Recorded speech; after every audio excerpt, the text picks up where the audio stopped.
In this guide, I'm going to show you how you can get and use the basic pots in Grow a Garden 2 on Roblox. Before we do get into this guide, make sure to like the video and subscribe to the channel with all notifications on. It really does help the channel and it lets us know that you want more content like this. We'd greatly appreciate it. And if at any point throughout this guide you did have any questions, just ask them down in the comment section below and we can help you out further. I'm going to be doing my best to reply to every single comment down there.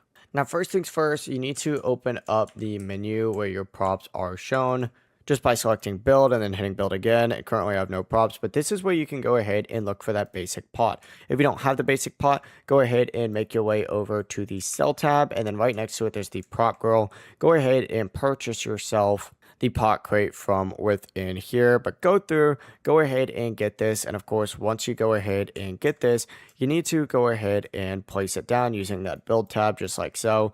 Once you place it down using that build tab, you're able to go ahead and use it just like so. But that is the full process. If you guys have any questions, ask them down in the comment section below and we can help you out further. I'm going to be doing my best to reply to every single comment down there. Before you do leave this guide, make sure to like the video and subscribe to the channel with all notifications on. It really does help us out and it lets us know that you want more content like this. We'd greatly appreciate it. Have a great rest of your day though.